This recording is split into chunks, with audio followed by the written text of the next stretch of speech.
Davam edirik. Bakı ətrafı kənd və qəsəbələrdə əksər istiqamətlərdə işləyən avtobuslarda problem mövcuddur. Problem ya avtobusların sayının azlığındadır, ya da köhnə olmasında. Bunlara baxmayaraq illərdir istismar edilirlər.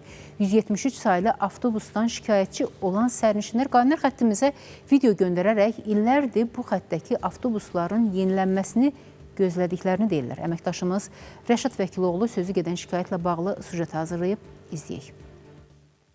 Su əlbəttə damlar. Yerdən də çıxır su.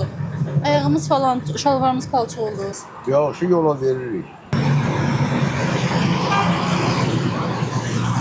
Bu avtobusların sərnişinləri yayda istidən, qışda soyuqdan, payızda sayı yağışdan qorunmağa məcburdular. Söhbət metronun Koroğlu stansiyasından Pirşaq qəsəbəsinə işləyən 173 saylı avtobuslardan gedir. Təmir eləmək olmasa, əgər o avtobus damırsa, yenilənməlidir də avtobus.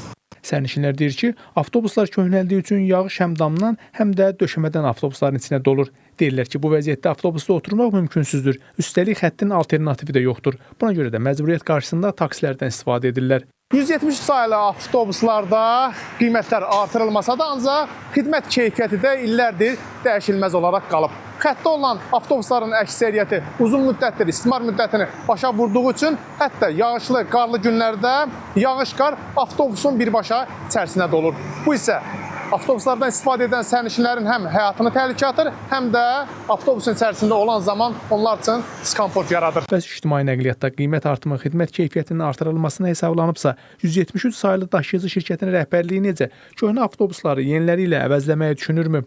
12-13 dənə marşrutdur, 13 dəqiqə işləyir.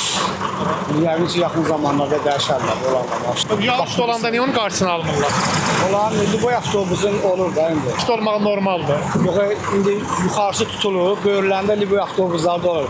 Yəqin ki, yanvar ayından təzəliyəcəklər onları, baxıb verəcəklər. Sərnişinlər xəttdə avtobusların sayının azlığından da şikayətlənirlər. Yararsızdırsa onu tezliyə bərpa edəcəklər.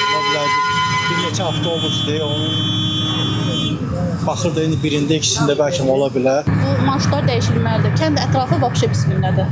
Bəs bu ilin sonuna kimi 173 saylı xəttdə olan köhnə avtobusların yenilənməsi gözlənilirmi? Yerüstü Nəqliyyat Agentliyindən isə bildirildi ki, daşıyıcıya avtobus parkının yenilənməsi, sərnişin daşıma qaydalarına riayət etməklə bağlı tapşırıq verilib. Tədbir görülmədiyi təqdirdə marşrut xətti müsabiqəyə çıxarılacaq. Məlumat üçün bildirək ki, sözgedən avtobusda gediş haqqı hazırda 55 qəpikdir. Rəşad Vəkiloğlu, İlkin Həsənov, Space xəbər.